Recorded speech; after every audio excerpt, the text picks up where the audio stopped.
topics and opinions expressed in the following show are solely those of the hosts and their guests and not those of W4CY Radio, its employees, or affiliates. We make no recommendations or endorsements for radio show programs, services, or products mentioned on air or on our web. No liability, explicit or implied, shall be extended to W4CY Radio or its employees or affiliates. Any questions or comments should be directed to those show hosts. Thank you for choosing W4CY Radio. Welcome to the Ask the Expert show on W4CY Radio and Talk4 TV, where we bring you educational information from top local experts in the fields of legal, health, financial, and home improvement. Now sit back and listen to experts in family law, association law, hearing loss, business brokers, home care, along with many other topics. Now here are your hosts, Steve-O and Sophia. Hey, good morning, South Florida. Welcome to another Ask the Expert show. Getting a little raspy this morning. Already had one show this morning. I got to tell you, our next expert, this show has become so popular. And after you listen to Attorney Andrew Rosenberg one time, you'll see why. We've actually now extended the show to the entire East Coast of Florida. So we go way up north now in promoting this show because we were getting letters from Vero Beach, people telling us how much they enjoy the show. This is a great show because we've got such a great expert. We're talking about estate planning today. And the reason why is people have congratulated us. I wish they would write Andrew, but they write us telling us how nice it is to be able to understand an attorney, and they love the personality. Welcome, Attorney Andrew Rosenberg. Hey, Steve-O. Good morning, guys. How's everyone doing today? Bro, you are getting a fan club, I got to tell you. And actually, we had someone write us that said they've seen your podcast you do. I think it's on YouTube. Yeah, I don't know how the hell I do any of this stuff. I have my staff. They just tell me where to go and I do my thing and then they put it all up because I'm too old to understand any of this crap. Yeah, right. Andrew, I got to tell you, people love your personality, first of all, but they really like the way you break such an intricate estate planning down and you make it so easy. And, you know, we have an older demographics, and that is so important. Yeah, no, you know what? Listen, Steve, I'm now officially old. I'm 57 years old, but it's taken me 30 plus years to, I think, get to a point where over these 30 years, I've really tried to make sure that it makes sense to my clients. And when I do my workshops and all that stuff, I try to bring it to, listen, this stuff can be pretty complicated, but I really want to bring it down to a level that makes sense so that everyone understands it. And that's really important to me. So it's nice to hear that you're getting feedback from that. I appreciate it. And you've got a workshop coming up too. I do. I have one coming up this coming Wednesday, actually, in Coral Springs. Yeah, at Total Wine in Coral Springs, right on University Drive in that area. And it's usually about an hour and 15 minutes to an hour and a half. And we talk everything estate planning. And it's really in a give and take. I let my people that are there that come to ask tons and tons of questions. And I sit there and answer questions all hour and a half along, as well as have topics to go over. So it's usually pretty entertaining and informative, which is what I want for my clients. What time is it again, Andrew? It's going to be this coming Wednesday. 5:30 is when it's called for. We usually, it's Florida time, South Florida time. So no one freaking shows up on time, Steve-O. So I know. Usually, I call for 5:30. We usually start at like 5:40 because I got people showing up 10 minutes into the workshop before, and that's usually when I get going. So I try to do it from about 5:30, 5:40 to 7 o'clock. We're done. I don't care if we're done or not. I'm tired. I want to go home and eat dinner. So we're done by then. Well, Coral Springs Total Wine, so easy to find. It's right there. It's on University. I know the place well. It's a great center, and we'll also announce this towards the end of the show. Andrew, tell people about your firm. So the firm is been around for a long time. I live in Weston, but my office is in the Coral Springs area, right off the Sawgrass and University Drive in South Florida. And the law firm consists of me. I'm the only attorney. I've always been the only attorney, and that's by choice because I know that I hear people all the time that they never meet with the attorney, they never speak to the attorney, all this crap. And I'm like, I never wanted that to happen. So the buck stops with me. So if someone wants to speak to the attorney, it's me. So it's my office.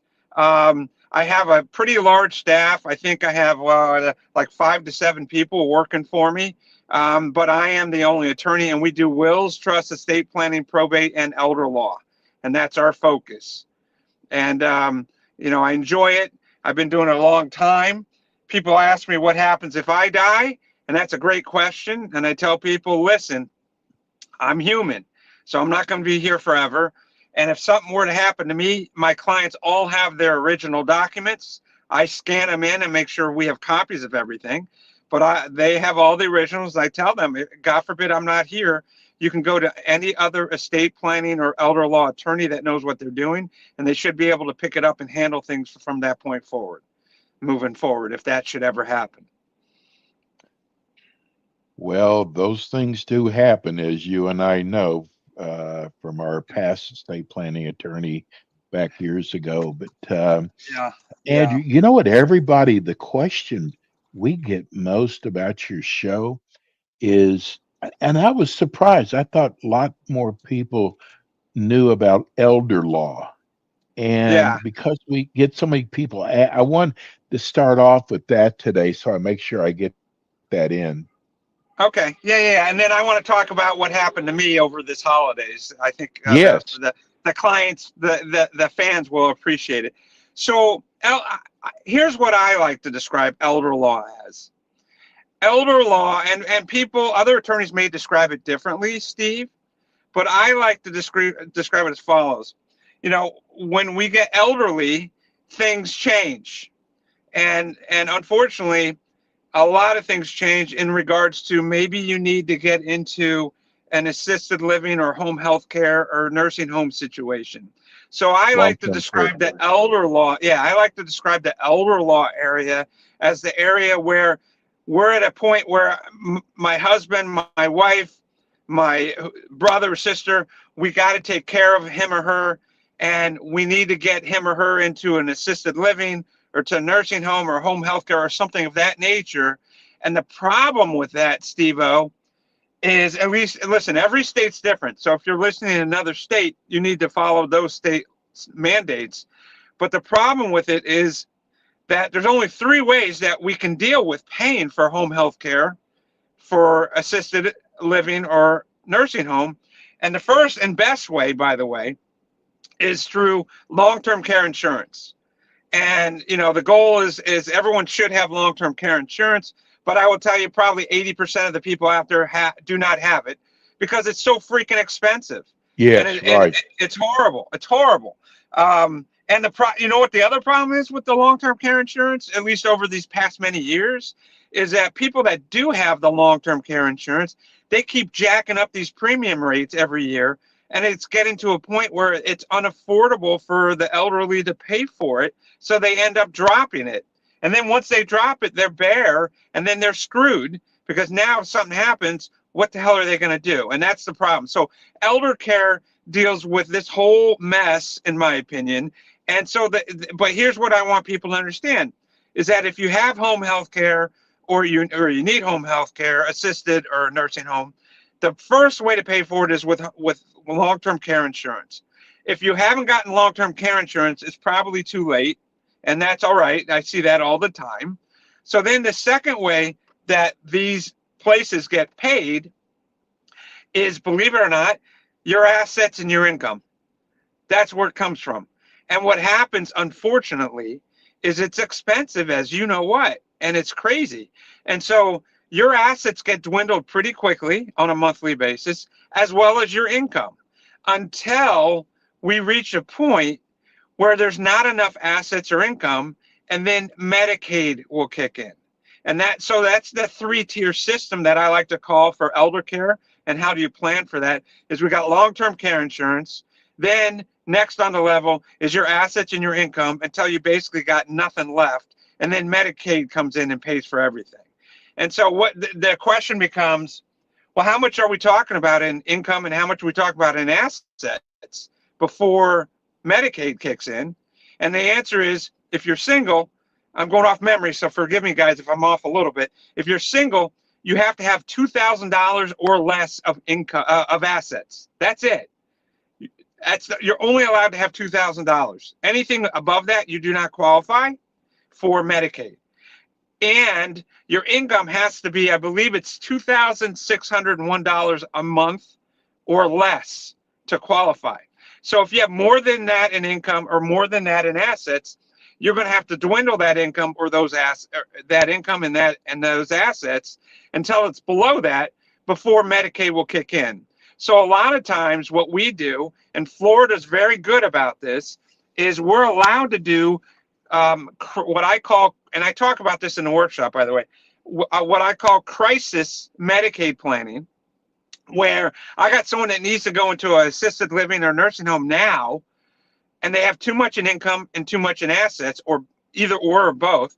So what we do is we prepare legal documents that are allowed in the state of Florida, because Florida's been very lenient in regards to Medicaid planning, and we can move assets into legal documents, and we can legally move income into legal documents and get you qualified technically overnight, but within a very short period of time, so that all that income and all those assets don't get taken away by the nursing home or assisted living, and hopefully will stay within the family.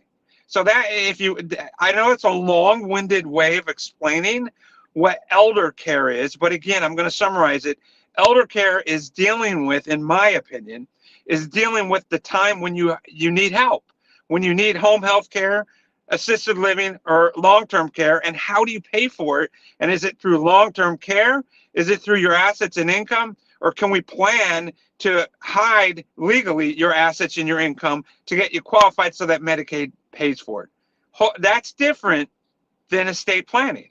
Estate planning is dealing with death and disability and all those other things, but elder care is more specific and dealing with like nursing home and assisted living situation. Did that help?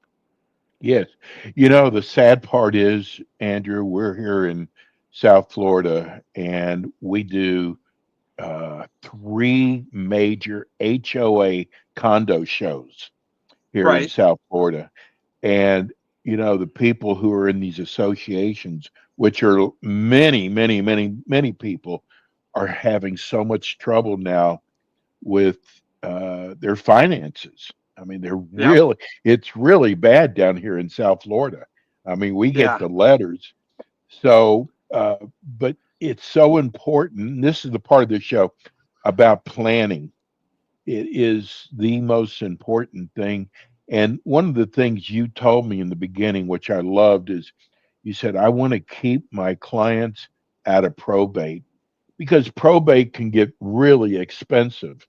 And, Yes. you know, you do this, I mean, you do this to make a living. And here you are telling people, I want to keep you out of probate. I thought that has stuck in my mind for so long when you said that to me. Yeah. I mean, listen, I handle probate every day, Steve-O, but it's not something that I want to do, because if it's my clients, my goal has always been to avoid that situation. And maybe it's being penny wise and pound foolish. I don't know.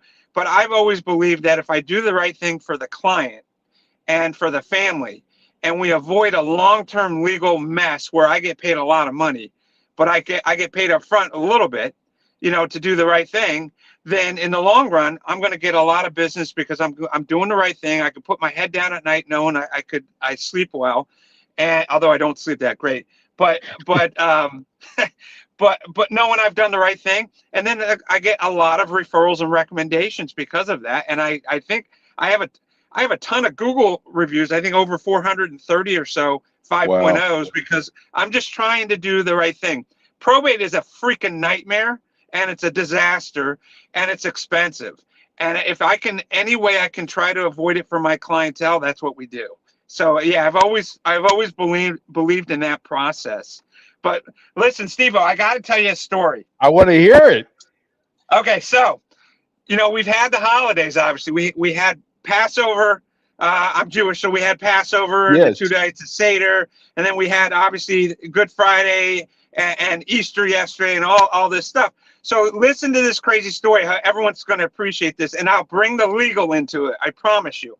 So, so I was doing some work in the house about a week and a half ago, and I got up the next day, and I had major lower back spasms, like I've never had before. Like I told my wife, I said, I think I'm officially getting older because I was doing stuff, and I think I was just in a weird position, and I woke up with horrible back spasms. And it kept getting worse and worse during the week. And then this is right before Passover. So this is Saturday was the first night of Passover last week. And it was at our house. We had like 25 people over. So we're preparing for all this. And I'm having this major back pain. And Thursday night of that week, I realized that at the last minute, I'm like, oh my God, this is not strained muscles. I'm having a kidney stone. And by Friday morning, 2 or 3 in the morning, I actually passed the kidney stone. Unfortunately, I've had about 12 to 14 kidney stones. I'm prone to these kidney stones. I'm doing everything I can to avoid them. So I have the kidney stone right before the holiday. I'm all excited. I'm like, oh my God, I'm done. I don't have any more pain. Own, Andrew? Yeah, I passed it on my own. I've always passed it on my own. So we get through that, and then Friday, preparing all day for the Seder. Saturday, people come over. We have a great Seder Saturday. Sunday, we have another Seder at a friend's house, and it was fantastic. I get up Sunday, and I'm exhausted. I get up Monday to go to work. I'm exhausted. I'm working all day, and I just didn't feel right. So Monday evening, I kept getting worse and worse, and I looked at my wife. I said, I got to go to the hospital. She goes, what's wrong? I go, I think I got a kidney stone again. And so we went to the hospital we went to the hospital. It gets better. We went to the hospital on Monday night, and I was in a lot of pain. They ended up doing a CT scan and everything else, and put me on. They couldn't put me on I forget the medication. I forget the medication that they always put you on when you have kidney stones to help. They couldn't put it on because they found out that I had a 6 millimeter stone that was moving, that was stuck. Wow. In my ureter area, and they said that your kidney's starting to get backed up a little bit.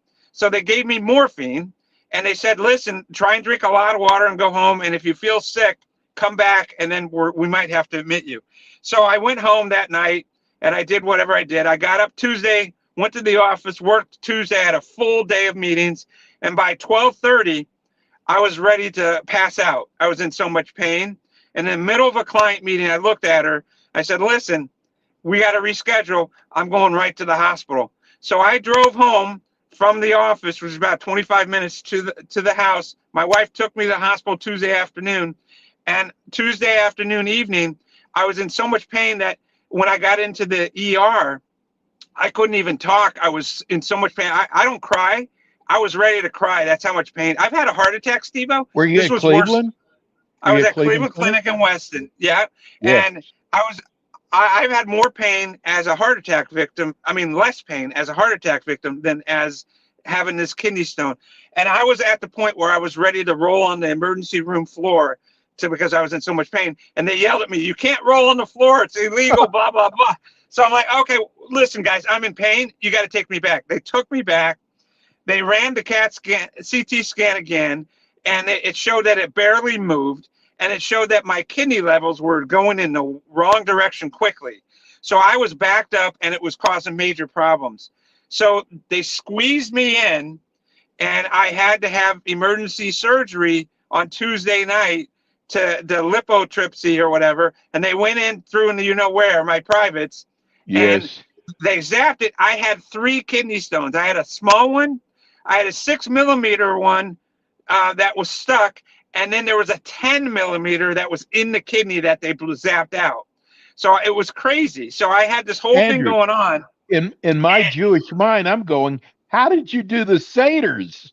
Not one, I know. but two. So, but here's what, and I know we don't have a lot of time, but here's the point. When I was in the emergency room, I could hardly talk. I had at Cleveland Clinic, they had on file, because I did this in advance, they had my healthcare directive, my living will, and my HIPAA documents all on file in the system, and my wife could do all the talking for me, and they had everything in place. And that was the moral of the story is as follows. Listen, we don't know when the S is going to hit the fan when it comes to health issues. So I always tell all my clients, one of the most important things you can do is with your healthcare surrogate, your living will, and your HIPAA document, give a copy to your primary doctor when you see them so they have a copy on file. And if you have a hospital that you go to on a regular basis, I live in Weston, Cleveland Clinic is the major hospital here. I went to Cleveland Clinic many years ago and I gave them copies and they scanned it in and they had it in the system. So when they pulled my name up, they already saw it and they knew who was in charge. Right. So the moral of the story legally is you need to make sure you do that if you can. Some hospitals won't hold it, but most will because they want to have that on file. So you need to take care of that. The other moral of the story is, how do I get rid of kidney stones? Because I'm prone to them, and that's why I'm actually in the car waiting because I have an emergency meeting to take out the stent right now, thank goodness, but also to meet with a nephrologist to figure out what we can do diet-wise to get rid of this stuff. Exactly. Oh my God. You know what people say, they love your stories. I don't know if they were ready for this one. This is true. It's a crazy story, and I've never been in this much pain, ever. Andy, tell people how they can reach you and about your educational workshop that you're going to be doing on Wednesday. Yeah. So we have an educational workshop coming up Wednesday, 5:30 at Total Wine in Coral Springs, Florida. Again, Wednesday the 21st at 5:30 Total Wine. It will be about an hour and 15 minutes to an hour and a half meeting. Question and answer session, very informative. People love the workshops. It's called Estate Planning Essentials. We're going to talk about all sorts of stuff there. And if you need to call to make a reservation, or if you want to contact my office to make an appointment with us, the office number is 954-755-7803, 954-755-7803. Hey, get better, okay? We need you. Get better. I'm hopefully going to be better in the next half hour when that stent gets taken out. Absolutely. Andrew, thank you so much, and we'll see you in 2 weeks. You got it, buddy. Have a great rest of the day. God bless you, bro. Bye now. That's attorney Andrew Rosenberg. Oh, my God. You know, people, you write about how much you love his stories. I bet you weren't ready for that one. Hey, that's going to do it for us today. We'll be back again with you next week with more Ask the Experts. Thank you, Rebel. We'll see you soon. Thanks for tuning in today to the Ask the Expert show on W4CY Radio and Talk4 TV. Tune in next week and every week to hear more from our experts on personal injury, insurance, air condition repairs, estate planning, Medicare, and many other topics in the areas of legal, health, financial, and home improvement. See you next week.